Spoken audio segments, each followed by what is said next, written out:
For centuries, a secret was hidden from the world. It was kept under lock. Only a select few were allowed to learn it. According to tradition, it was dangerous. And in the wrong hands, it could bring disaster. Its name was Kabbalah. There were many reasons why people feared it. Did people really try to create a human using this knowledge? They used the names of God in the wrong way. This knowledge shook the Ottoman Empire when a man claimed to be the Messiah. I am the long-awaited Messiah. You are nothing but a false prophet. In the Middle Ages, this knowledge entered the world of European magicians. It reached secret societies such as Freemasonry. And eventually, Hollywood celebrities began wearing it as a red string bracelet. But what was the truth behind this secret tradition? You are watching Religious Story TV. If you do not want to miss this series, subscribe to the channel, like this video, and support us with your comments. If you are ready, let's begin. One of the most talked about but least understood teachings in the world is Kabbalah. To some, it is simply Jewish mysticism. To others, it is a secret and dangerous knowledge that explains the hidden codes of the universe. The fact that it was hidden for centuries is no secret. Rabbis kept it under strict protection. According to tradition, it was taught only to married men over the age of 40 who had fully studied the Torah and the Talmud. The belief was that, in the wrong hands, this knowledge could bring not only misguidance, but also disaster. This knowledge was called Kabbalah. The word comes from a Hebrew root meaning to receive and refers to a received or inherited tradition. According to Kabbalists, this secret was given to Musa alayhi salam while he received the Torah on Mount Sinai, and it was passed down from generation to generation only through oral transmission. However, some writers claim that teachings connected to Harut and Marut, as well as mystical knowledge from the occult traditions of ancient Babylon, were later added to it. Some also argue that Kabbalah was influenced by Islamic Sufism and developed further through that influence. This knowledge was then passed down through the generations until the present day. According to tradition, the deepest layer of the Torah, known as the level of secret, belongs to Kabbalah. Beneath a sentence that appears ordinary on the surface, Kabbalists believe there are hidden codes of creation, divine names and maps of unseen worlds. They represented this secret as a tree called the Tree of Life. It consists of 10 levels. At the highest point is a limitless existence beyond all human understanding, Ein Sof, meaning without end. At the lowest point is the physical world in which we live. What was once taught only to selected students can now even be seen in Hollywood. Celebrities visiting Kabbalah centers, mysterious symbols, and public fascination with the teaching have become the popular face of Kabbalah. But the real mystery lies at the center of this tradition, in a book that frightened even many rabbis from the moment it appeared. Its name was the Zohar, a book that was forbidden and discouraged from being read. If Kabbalah has a heart, that heart is called the Zohar. For centuries, some people believed this book could enlighten a person, while others thought it could be dangerous in the wrong hands. So what is the Zohar, and why has it been so controversial? The story begins in 13th century Spain. In the region of Castile, a rabbi named Moshe de Leon appeared with an extraordinary text. Written in a strange mixture of Aramaic and Hebrew, this work claimed to reveal the hidden meanings of the Torah. Its name was Zohar, meaning splendor or radiance. De Leon claimed, "I did not write this book. It was written by a holy sage who lived 1,000 years earlier. the 2nd century scholar Shimon Bar Yochai. I merely brought an ancient manuscript back into the light. This is where the mystery begins, because the Zohar is not an ordinary religious book. It speaks about the creation of the universe, the structure of the soul, angels, divine lights, unseen worlds, and the hidden meanings of sacred texts. According to the Zohar, the visible meaning of the Torah is only the outer shell. The real secrets are hidden beneath the words. For this reason, some Kabbalists believe that every letter, every word, and even every number carries a special meaning. Even today, some Kabbalists calculate numerical values from letters and claim to discover patterns in historical events, predict future developments, and reveal hidden messages connected to specific dates. This is one reason why some rabbis did not want such teachings to become widely available. Despite this, the influence of the Zohar became enormous. For centuries, it shaped the lives of millions, fascinated Renaissance magicians, and found its way into royal courts. But what was really hidden within its pages? One of the boldest claims associated with Kabbalah was this: through letters, sacred names, and the correct formulas, a human being could create life. Some traditions even claimed that a living being could be formed from clay itself. Yes, this legend has been whispered across Europe for centuries. It is the story of a rabbi who created a giant from clay and gave it life. The name of this creation was the Golem. The most famous version of the story takes place in 16th century Prague. According to the legend, Rabbi Maharal shaped a human-like figure from clay taken from a riverbank in order to protect the Jewish community from attacks. He then brought it to life. According to the tradition, this was done through sacred letters and the hidden names of God. The legend says that the golem came alive. During the day, it worked. At night, it carried out the commands of its master. But the story does not end well. In many versions, the golem eventually becomes uncontrollable. The rabbi is forced to stop it. In some accounts, a sacred letter is removed from its mouth, and the golem falls lifeless, returning once again to dust and clay. This story may remind some people of a miracle mentioned in Surah Al-Imran, verse 49, where Isa alayhi salam forms a bird from clay and it comes to life by the permission of Allah. While there is a similarity in the idea of shaping something from clay, Islam teaches that such a miracle can happen only through a power granted by Allah. Human beings cannot achieve this through secret knowledge or special formulas. The source of this strange idea of creating life is often linked to one of the oldest and most mysterious texts of Kabbalah, Sefer Yetzirah, the Book of Creation.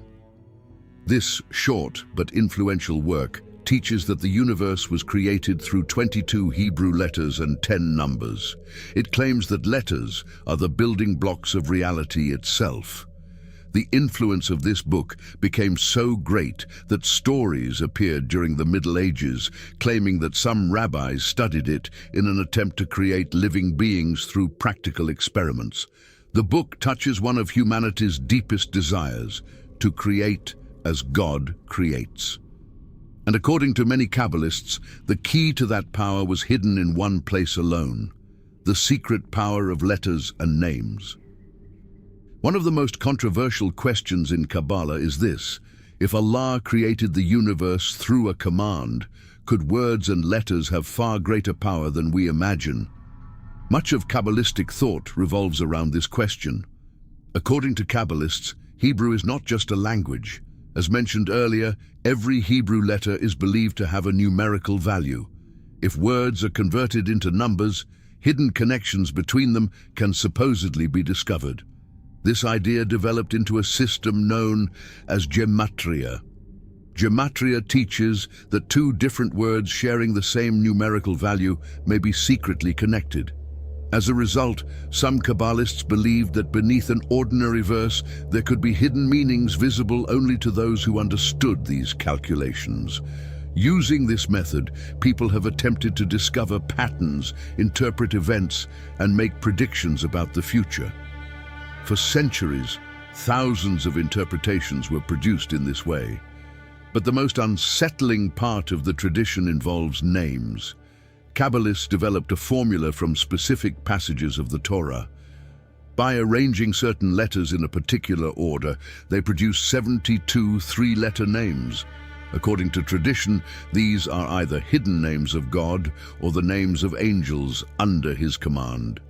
This system became known as Shem HaMeforash. According to the belief, when these names are spoken with the correct intention, pronunciation, and understanding, they can connect a person to the spiritual forces that govern the universe.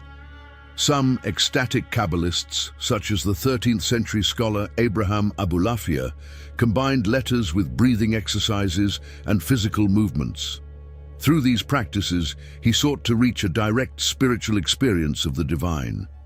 Abulafia wrote that each letter should be contemplated with deep awe, fear, and reverence. This is where many of the claims about calling angels originate. Ancient texts such as Sefer Harazim, the Book of Mysteries, describe methods involving angelic names and special spoken formulas. In some early texts, the idea of using these names for practical purposes is clearly present. However, an important warning must be made here. For most serious Kabbalists, these names were never treated as toys or tools for entertainment. It was widely believed that misuse, bad intentions, or incorrect pronunciation could bring harmful consequences. That is one reason why such teachings were kept hidden. But did Kabbalists use the power of letters only to reach higher spiritual worlds, or did some attempt to open a much darker door, the door of the dead and the world of spirits? One of the most controversial teachings in Kabbalah is the idea that souls can return to the world again. When most people hear the word reincarnation, they think of India. Yet, a similar concept exists at the very heart of Kabbalah. In Kabbalah, this teaching is known as Gilgul. The word means cycle or return. This belief was especially developed by the followers of Isaac Luria. According to this understanding, some souls are sent back into the world because they failed to complete their mission during their previous life. If the soul does not complete its task, it may return again in another body. Some Kabbalistic texts go even further. They suggest that these returns do not happen only among human beings. A soul could become trapped in an animal, a plant, or even an inanimate object. Over time, Kabbalistic writers speculated about which ancient souls might have returned in later generations. Some claimed that the souls of prophets, kings, or other important figures from the past appeared again in different people throughout history. Various reincarnation claims were even made about figures such as false prophet Sabbatai Zevi. However, an important distinction must be made. These ideas belong to certain interpretations within Kabbalah. In Islam, the idea that a soul is reborn into another body is rejected. A person lives once, dies once, and will be resurrected on the Day of Judgment. However, an important subtle point in the Islamic tradition, some righteous servants of Allah are believed to continue having an effect after their death, and certain karamats may continue by the permission of Allah. But this is not the same as being reborn as another person. The difference is critical. One is a state that continues by divine permission. The other is the claim of a soul being forced into an endless cycle from one body to another. Now we come to an even darker and more frightening part of the story. In the darkest corner of Kabbalistic folklore, a frightening entity waits. In Jewish tradition, its name is Dybbuk. The word comes from a Hebrew root meaning to cling or to attach. According to the belief, a Dybbuk is the restless soul of a dead person, unable to find peace, unable to complete unfinished business, or unable to escape punishment. The spirit enters the body of a living person and clings to them. It speaks through the victim's mouth. It changes their behavior. It can make them appear to become a completely different person. This belief survived for centuries, especially among Jewish communities in Eastern Europe. The idea became so widespread that special rituals were developed to drive the spirit out. These ceremonies often involved the recitation of sacred names and the blowing of a ram's horn, known as a shofar. In the 1920s, a famous stage play called the Dybbuk introduced this legend to audiences around the world. Does this sound familiar? From an Islamic perspective, this idea is not entirely unfamiliar. Islam teaches the existence of jinn, unseen beings that can affect and disturb human beings. In an authentic hadith, shaitan is described as moving through the human body like blood flows through the veins. Islamic sources also contain reports that jinn can influence people, cause harm, and in some cases affect their behavior and speech. This raises an interesting possibility. In many spirit-calling sessions found in Western occult traditions and various mystical practices, the entity that appears may not actually be the spirit of the deceased person. According to the Islamic understanding, it could instead be a jinn. Such a being could imitate the voice, personality, habits, and even private information of the dead individual in order to deceive those present. Jinn are believed to live long lives and may observe people closely, allowing them to imitate a person with surprising accuracy. For this reason, Islam strongly forbids attempts to contact the dead. When a door is opened to the unseen world, there is no guarantee of what may enter. Islamic tradition also contains methods for dealing with harmful jinn and protecting people from spiritual harm. Around the world, many people claim to have witnessed cases that they believe involved such phenomena. Is the similarity between the Dybbuk legend and the Islamic concept of jinn merely a coincidence? Or are different cultures describing the same unseen reality using different names? That question leads us to one of the most controversial accusations ever directed at Kabbalah: the accusation of black magic. Although most Kabbalistic books are not considered books of magic, another tradition developed alongside Kabbalah throughout history. It became known as practical Kabbalah, or in Hebrew, Kabbalah Ma'asit. This is where much of the controversy begins. Practical Kabbalah includes sacred names, amulets, protective charms, angelic names, special prayers, and various rituals. While some rabbis considered practical Kabbalah dangerous, certain secret groups continued to study and practice it.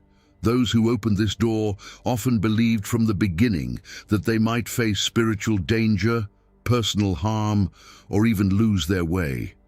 Yet for some, the promise of hidden power was worth the risk. Some of these practitioners relied on unusual texts. One example is the Sword of Moses, a late ancient text filled with angelic names, mystical formulas, and ritual instructions.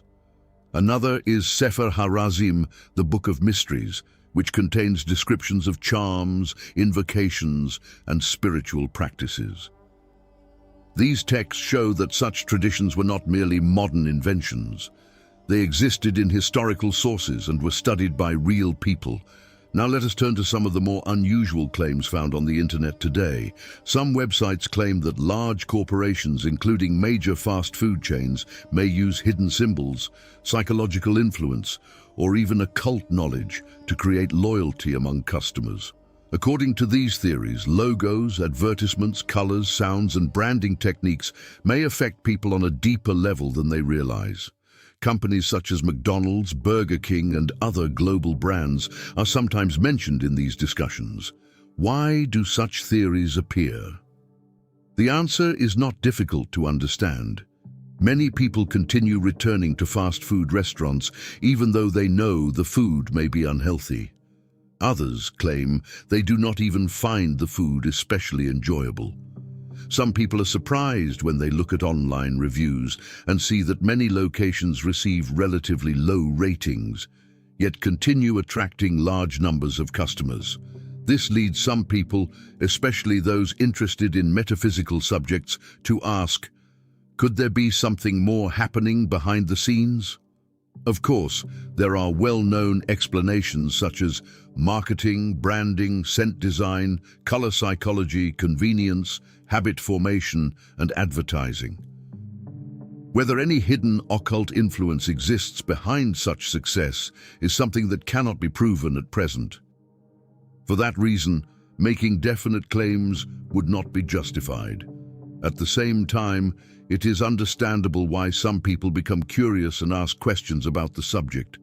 Perhaps future research will provide clearer answers. The Islamic position, however, is clear. Sihr, or magic, is real. But as stated in Surah Al-Baqarah 2:102, those who practice magic cannot harm anyone except by the permission of Allah. The power of magic is not unlimited. Above everything stands the will of Allah alone. If such practices do exist, the Islamic response is not fear, but a stronger connection to dua, remembrance of Allah, and trust in Him. But how did these secret teachings travel beyond Jewish communities and spread throughout Europe? Who carried them there? Over time, certain Kabbalistic symbols and concepts began appearing in other movements: alchemists, astrologers, Rosicrucians, and later some Masonic circles.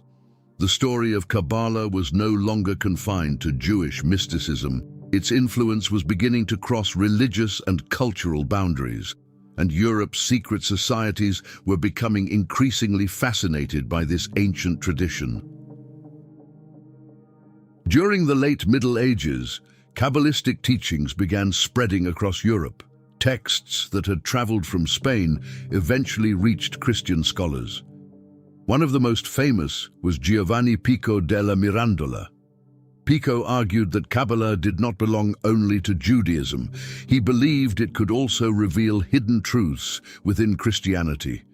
This gave rise to a new movement known as Christian Kabbalah. Kabbalah was no longer viewed solely as Jewish mysticism. It had entered the wider esoteric world of Europe. Around the same time, alchemists also became interested in Kabbalah. Alchemy was not only about turning metal into gold. For many alchemists, the true goal was the transformation of the human soul. This idea shared similarities with the Kabbalistic concept of spiritual ascent and inner purification. Later, another tradition known as Hermeticism gained influence.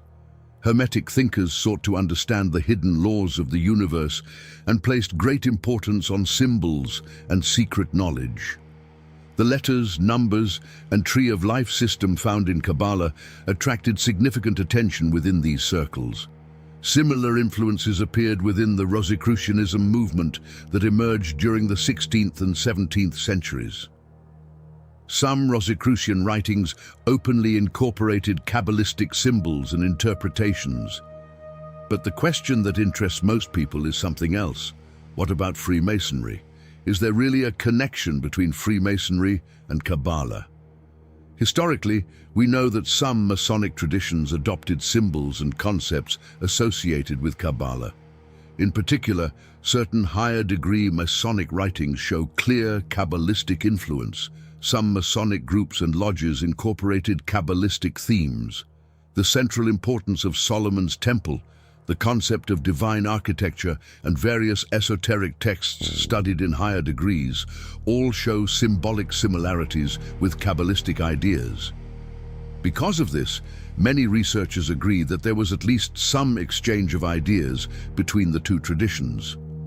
The similarities in symbolism make that conclusion difficult to ignore. But what about the Illuminati, world control, global elites? The Bavarian Illuminati was a real historical organization founded in 1776. Some researchers suggest that certain symbols associated with the Illuminati may have been influenced by Kabbalah and other esoteric traditions.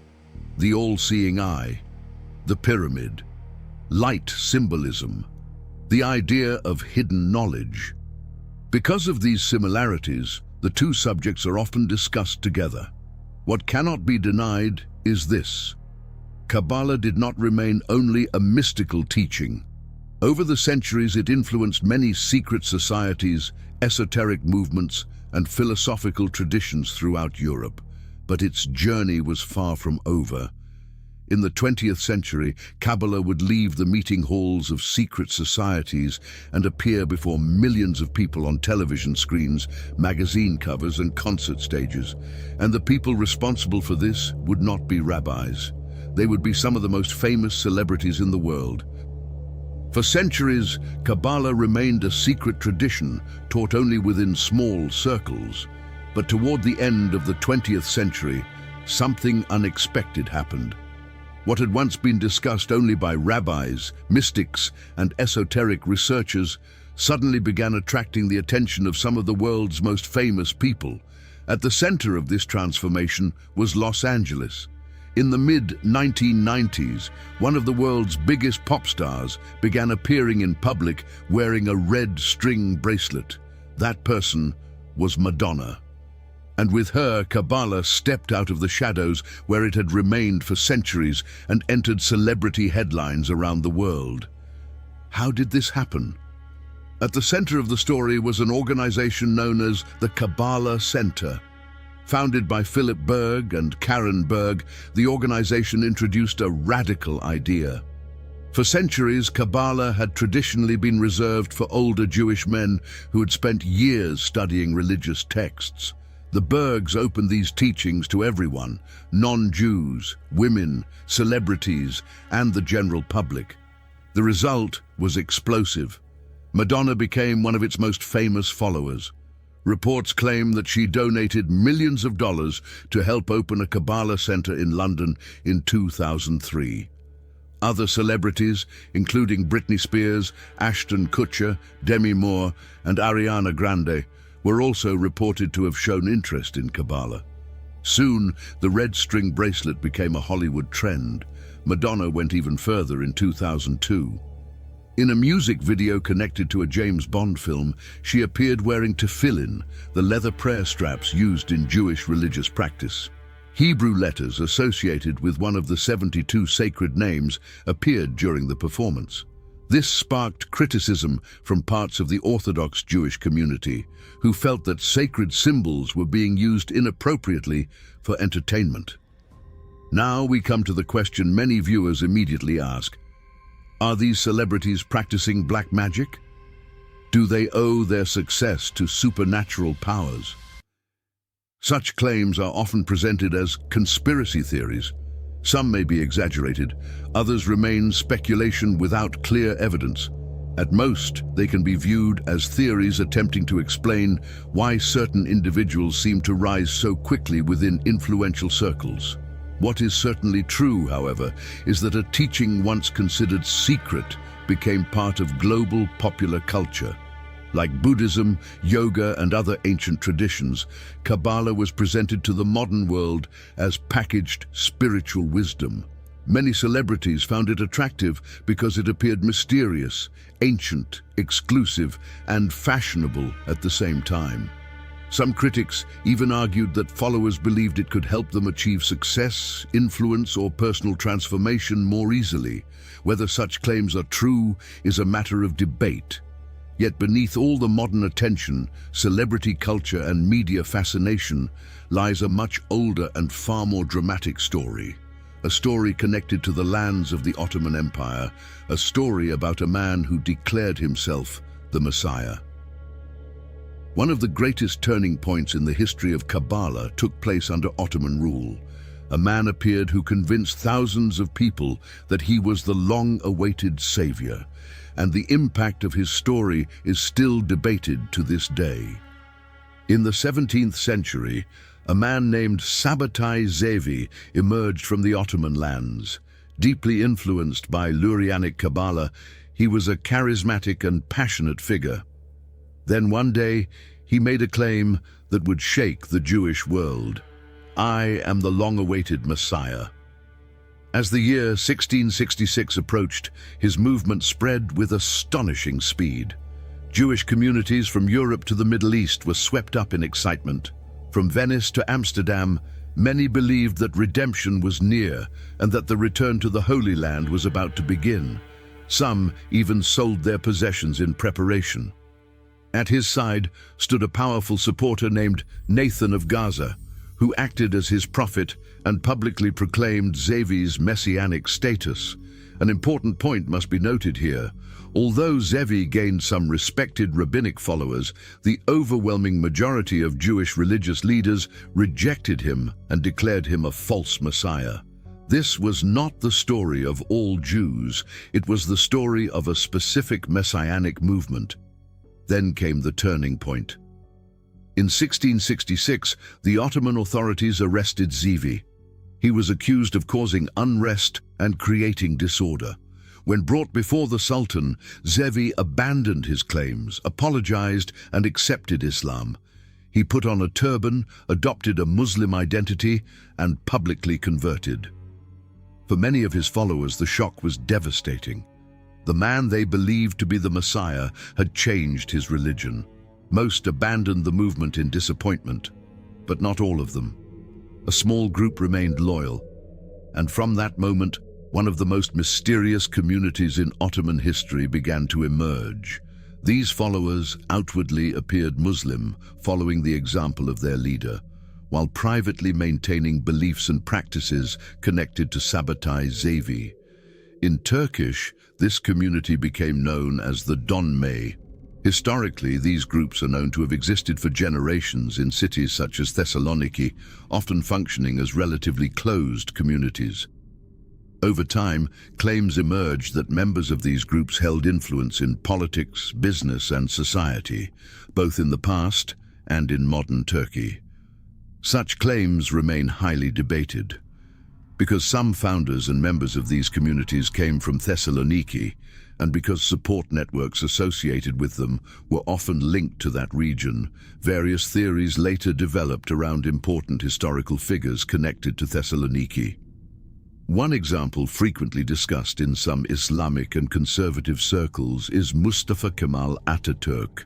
Because Ataturk was born in Thessaloniki and received support from people connected to that region, some groups became suspicious of his background and motives. Some even claimed that he was secretly connected to the Sabbatean movement. However, no conclusive historical evidence has ever established that Ataturk was a Sabbatean. These claims remain controversial and disputed by historians. What is not disputed is that many of Ataturk's reforms generated strong opposition from religious groups. The abolition of the caliphate, restrictions on certain religious institutions, the replacement of the Arabic script with the Latin alphabet, the temporary ban on the Arabic call to prayer, and other reforms were viewed by many critics as attempts to transform the religious and cultural identity of society. Supporters, however, argued that these reforms were part of a broader modernization project. In later decades, many of these restrictions were relaxed or removed by subsequent governments, and relations between the state and religious communities evolved significantly. Because of this history, questions about the political influence of Sabbatean groups have remained a recurring topic of debate in Turkey. But if we want to understand where many of these ideas about hidden knowledge, magic, and secret wisdom originated, we must travel much further back in time, far beyond the Ottoman Empire, far beyond medieval Europe, back to the ancient world of Babylon. When searching for the origins of magic, many roads lead to a single place, Babylon. This legendary city of ancient Mesopotamia was regarded in the ancient world as a center of magic, astrology, and hidden knowledge. And when the Quran speaks about the story of magic, it points directly to this place. Surah Al-Baqarah, verse 102, is one of the deepest and most discussed verses in the Quran. In this verse, we are told that magic was taught in Babylon, and two names are mentioned, Harut and Marut. According to the verse, these were two angels in Babylon. They taught certain things to people, but before doing so, they always gave a warning. We are only a test, so do not fall into disbelief. In other words, the knowledge being taught was a trial. People could choose destruction through it, or they could turn away from it. The verse states that people learned things that could separate a husband from his wife. This points to the harmful and destructive nature of magic, but immediately afterward, the Quran establishes an important principle. They could not harm anyone except by the permission of Allah. Who exactly Harut and Marut were and why they were given this role has been discussed by Islamic scholars for centuries. Different interpretations exist, and it would not be correct to present a single explanation as an unquestionable fact. However, one point remains common among the various views. Babylon was the place where humanity was tested through the knowledge of magic. Now we come to an intriguing connection. Some researchers who study the origins of Kabbalah argue that during the Babylonian exile, when the children of Israel lived for generations in Babylon, they came into contact with ancient Mesopotamian traditions, astronomical knowledge, and various mystical ideas. According to this theory, certain mystical concepts may have mixed and developed during this period. As we have already seen, Kabbalah in its written form emerged much later in medieval Europe. Yet the possibility that some symbols, ideas, and mystical themes may have filtered through older civilizations such as Babylon remains a subject of academic discussion. What is certain is this: Babylon stands at the intersection of three powerful themes: magic, exile, and hidden knowledge, and the Quran forever connected the name of that city to the story of magic. Of course, the angels of Babylon were not the only figures associated with extraordinary powers.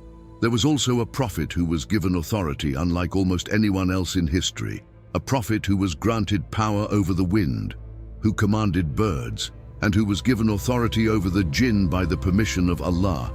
His name was Sulaiman alayhi salam. Throughout history, no ruler has been placed at the center of hidden knowledge as often as Sulaiman alayhi salam, because he was not an ordinary king. According to the Quran, Sulaiman alayhi salam was granted an extraordinary kingdom by Allah. He understood the language of birds. The wind was placed under his command, and most remarkably, the Jinn worked for him, building magnificent structures and carrying out great tasks. In Islam, this is not a legend. It is a reality stated in the Quran. But the Quran also gives an important warning. In Surah Al-Baqarah 2:102, we are told that some people falsely claimed that Sulaiman alayhi salam practiced magic. The Quran firmly rejects this accusation. It declares that Sulaiman alayhi salam never fell into disbelief, while it was the devils who spread such teachings. Even during ancient times, there were people who tried to explain his extraordinary abilities as magic. The Quran answers this claim directly. His power was a gift from Allah, not magic. This is where one of history's greatest distortions begins. Long after the death of Sulaiman alayhi salam, numerous magical books began appearing throughout the ancient and medieval world, claiming to be connected to him. His famous seal, often called the Seal of Solomon, became associated with talismans, amulets, and rituals. Various texts claimed that Sulaiman alayhi salam controlled jinn through secret formulas and hidden knowledge. One of the most famous examples is the Lesser Key of Solomon, a much later occult text filled with instructions for summoning and controlling spirits. It is important not to miss the distinction between truth and later invention. The truth, according to Islam, is that Allah granted Sulaiman alayhi salam authority over the jinn. This is what the Quran teaches. The invention is the claim that this authority came from a magical technique that could be written in books and learned by anyone. These occult books were not written by Sulaiman alayhi salam. They appeared centuries later and used his famous name to gain credibility. His reputation became a seal of authority for writers seeking to promote their own teachings. Yet the occult world never stopped searching for his secrets. Why? Because Sulaiman alayhi salam was the greatest figure associated with authority over supernatural beings. Anyone who dreamed of controlling spirits naturally became fascinated with his story. Some legends even claimed that his seal came from paradise itself. For generations, magicians, mystics, and treasure hunters searched for it, but what they were looking for was never there, because the source of his power was not a symbol, not an object, not a shape, and not a formula. It was a unique gift granted by Allah to one of his prophets, and when that prophet passed away, the gift passed with him.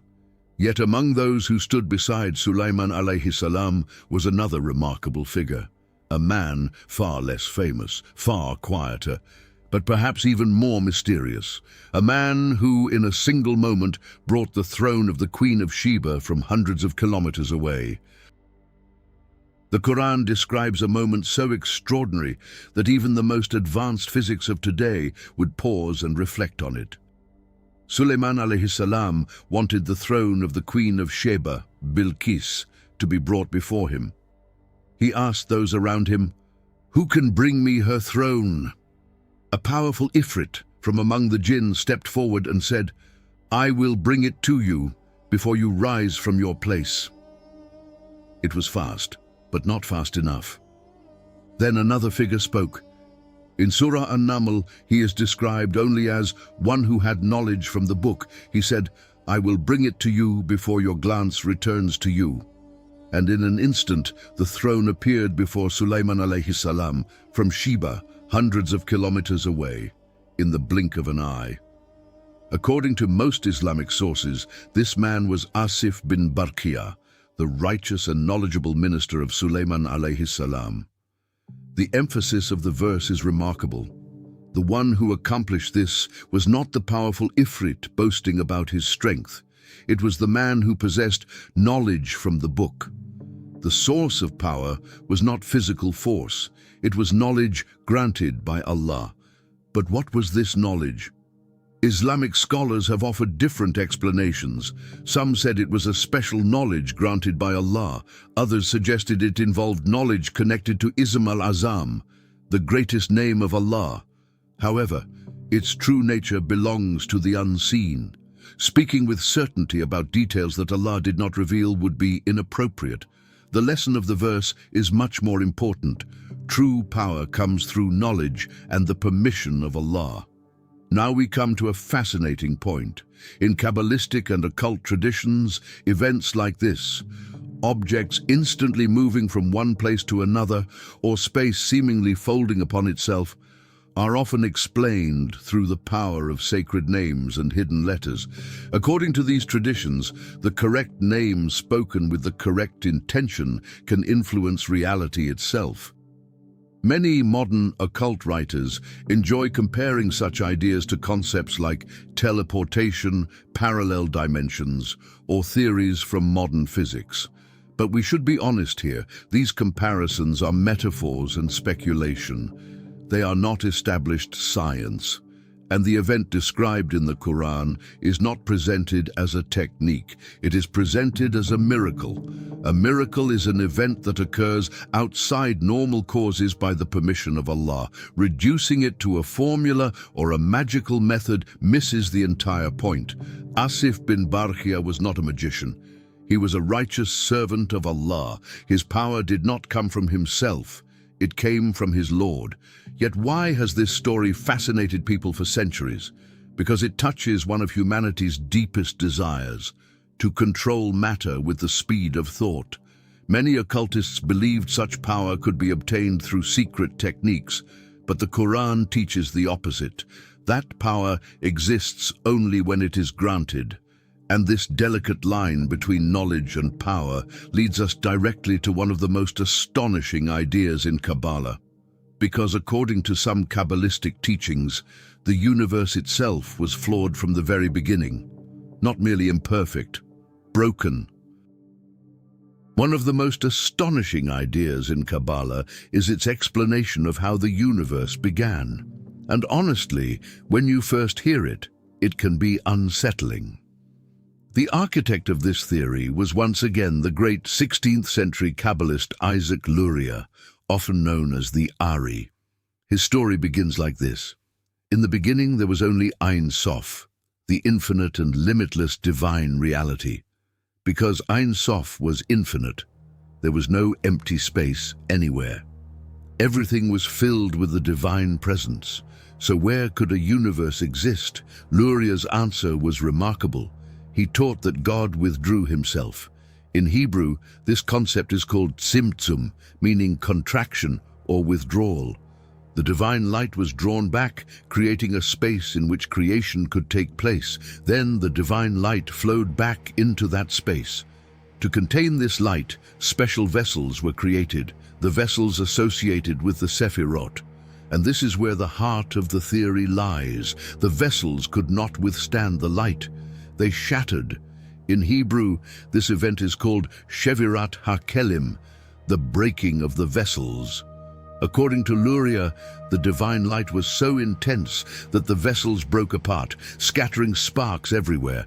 And from this cosmic fracture came imperfection, darkness, and evil. In this view, creation itself contained a rupture from the very beginning. Now we come to the most powerful part of the story. If the universe is broken, whose responsibility is it to repair it? Humanity's. According to Luria, the sacred sparks scattered throughout creation must be gathered and restored. This mission is called Tikkun Olam, repairing the world. Every good deed, every righteous action, every sincere intention, all contribute to restoring what was broken. Why did this idea become so influential? Because it attempts to answer one of humanity's oldest questions. Why does evil exist? Luria's answer was that evil emerged from a cosmic fracture, and human beings participate in repairing the damage. At this point, an important distinction should be made from the Islamic perspective. Islam teaches that the universe was not created in a flawed or broken state. Allah created everything according to wisdom, balance, and purpose. Evil is not a defect in creation. It is part of the test of life. The human mission is not to repair a damaged universe, but to fulfill the purpose for which Allah created humanity and to succeed in the test of this world. In other words, Kabbalah and Islam give very different answers to the same question: why does evil exist? Yet the power of Luria's broken universe narrative cannot be denied. Its influence became so widespread that some modern ideological movements and conspiracy theories have echoed similar themes, speaking about repairing the world or rebuilding a broken system. Whether those connections are valid is often debated, but the influence of the idea itself is undeniable. However, according to Luria and many later Kabbalists, this broken universe did not exist on only one level. Reality itself was said to consist of 4 different worlds, and those 4 worlds would later become connected to many modern claims involving hidden dimensions, parallel realities, and unseen layers of existence. According to Kabbalah, the physical world in which we live is only the lowest layer of reality. Above us are levels that we cannot see. Kabbalists divided reality into 4 worlds. From highest to lowest, they are Atziluth, the world of emanation, the realm closest to the divine, a realm of pure light and undivided unity. Barkhiya, the world of creation, the realm of the first distinctions, often associated with higher angels and the divine throne. Yetzirah, the world of formation, the realm of forms, patterns, and according to tradition, the activity of angels. Asaya, the world of action, the lowest realm, the physical world that we experience through our senses. This is where we live. These 4 worlds are often imagined as levels of a great ladder. Divine light descends from the highest realm, passing through each world. As it descends, it becomes increasingly condensed and more closely connected to physical reality until it finally reaches our world. Some Kabbalists compared this structure to Jacob's ladder, a staircase stretching between heaven and earth. An interesting point should be noted here. This four-level structure is not unique to Kabbalah. Similar ideas can be found in the philosophy of Plotinus and the tradition known as Neoplatonism. There, too, reality flows from a supreme source down through several levels until reaching the material world. In other words, the roots of this concept extend beyond Kabbalah and reach back into the ancient philosophical world. This is another example of something we have already seen throughout this story. Many mystical traditions borrowed ideas from one another over centuries. Now let us move to the modern world. The concept of the four worlds has inspired countless modern esoteric theories and conspiracy claims. Ideas about parallel dimensions, frequency layers, hidden realms, and beings living in unseen worlds are often linked, directly or indirectly, to these ancient models.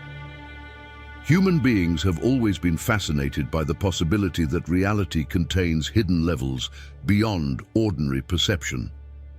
At this point, an important distinction should be made. Islam also teaches the existence of unseen realities. The world of the unseen, the realm of angels, and the realm of Jinn are all part of Islamic belief. However, the specific four-world structure of Kabbalah is not an Islamic teaching. The two should not be confused. Islam affirms the existence of unseen worlds, but it does not provide a detailed map of those worlds. The unseen belongs to Allah, and human beings know only what He chooses to reveal. In this sense, Kabbalah makes a bold claim. It attempts to map the unseen. The Islamic perspective is more cautious. There are realities beyond the veil, but lifting that veil is not within human authority. All these worlds, all these sacred names, all these shattered vessels and hidden layers of reality. Behind them all, one question continues to wait. According to Kabbalah, who or what is the dark force operating within the universe? What is the true nature of evil? And who is the being that many would call Satan? The answer is stranger than most people expect. For most people, Satan has a familiar image. A horned being, a red figure, a creature waiting somewhere outside, looking for an opportunity to lead people astray. Kabbalah, especially some modern and popular interpretations, presents a very different picture. According to one of the most widely promoted teachings associated with the modern Kabbalah center, Satan is not primarily an external being. Instead, the focus is placed on the darkness within the human being.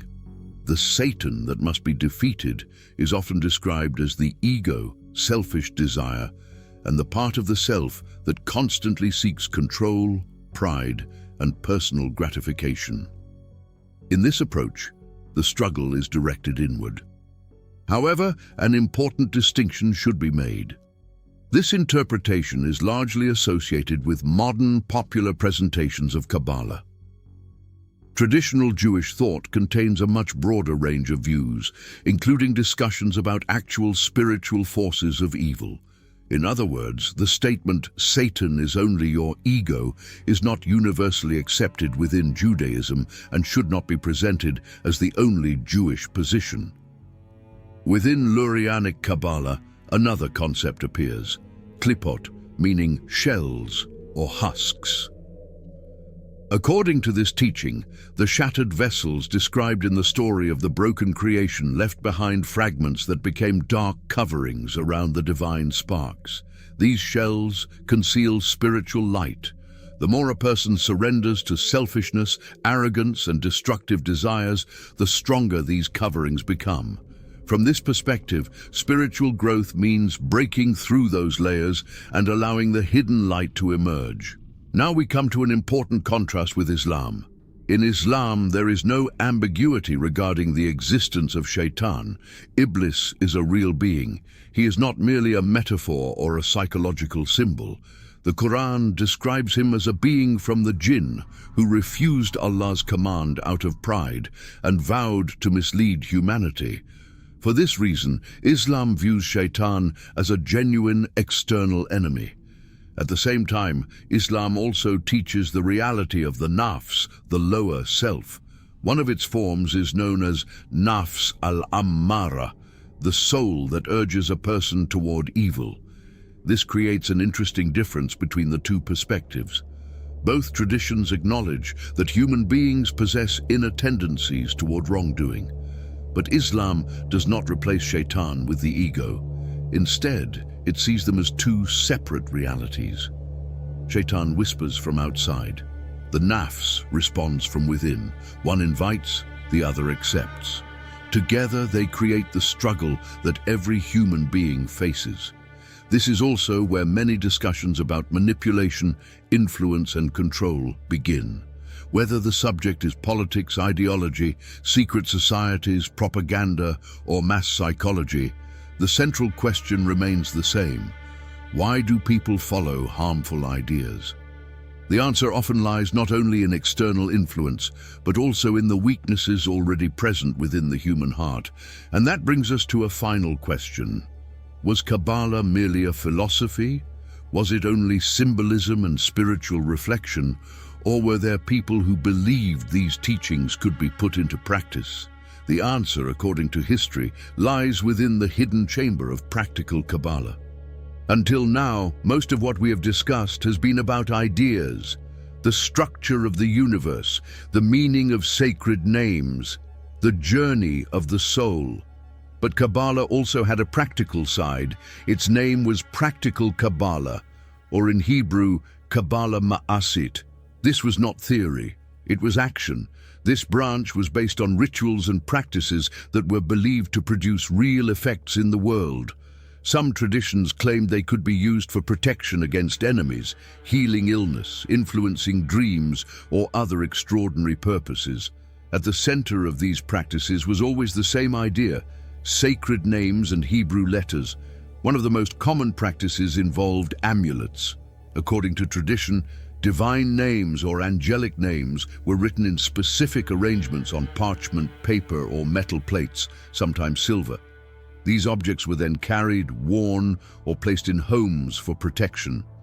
Historically, such protective amulets were widely used in Jewish folk traditions for centuries. Their existence is well documented. Some occult texts went much further. They described rituals involving mirrors, hidden symbols, and attempts to communicate with unseen beings through the recitation of special names. Various occult writers throughout history left detailed instructions for such practices. And then we arrive at one of the most speculative questions of all. Could any of these ancient techniques still be studied today in secret government programs, intelligence projects, or experiments involving human consciousness? This enters the realm of conspiracy theories. It is true that during the Cold War, some governments funded research into paranormal phenomena, remote viewing, psychic abilities, and other unusual subjects. Historical records confirm that such programs existed. What they do not confirm is that these experiments produced reliable or extraordinary results. Most remain controversial and highly disputed. The Islamic perspective is clear here as well. Attempting to control unseen forces through names, symbols, letters, talismans, or rituals, even when the intention is protection, is considered a dangerous path. The concern is that what appears to be a source of protection may actually become a source of deception. For this reason, Islam teaches that protection should be sought directly from Allah, not from symbols, not from objects, not from charms, and not from hidden formulas. This is why many Muslim scholars have warned against placing trust in talismans and occult practices. So the power promised by practical Kabbalah was presented as a doorway to hidden knowledge, a doorway to influence over unseen realities. But no one could ever be completely certain what stood on the other side of that door.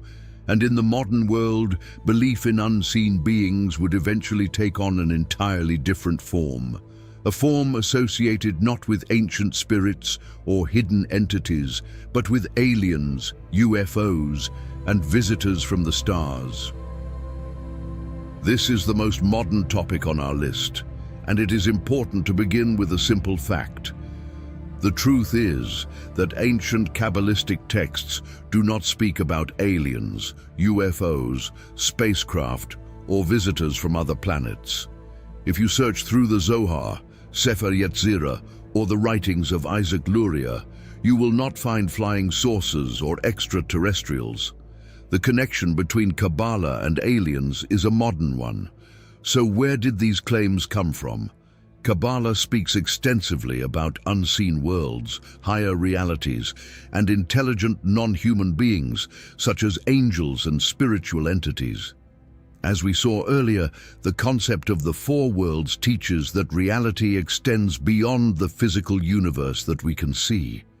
When the UFO age arrived in the 20th century, some writers began connecting these ancient mystical ideas with modern stories about extraterrestrials. They suggested, perhaps the angels were actually aliens. Perhaps the higher worlds were really other dimensions or distant civilizations. In other words, the connection was created later. Ancient mystical concepts were reinterpreted using the language of the space age. Now let us look at this from an Islamic perspective. This is where a very interesting possibility appears. Islam teaches that intelligent, unseen beings truly exist. These include angels and jinn. Jinn were created from fire and exist alongside humanity, even though we normally cannot see them. Islamic sources describe them as beings capable of moving quickly, changing forms, and influencing human beings. From this perspective, some Muslims have suggested an alternative explanation for certain UFO reports. Strange lights, sudden appearances and disappearances, encounters that leave people confused or frightened, experiences that seem to defy ordinary explanation. Some argue that at least certain reports might be better understood through the concept of jinn rather than extraterrestrial visitors.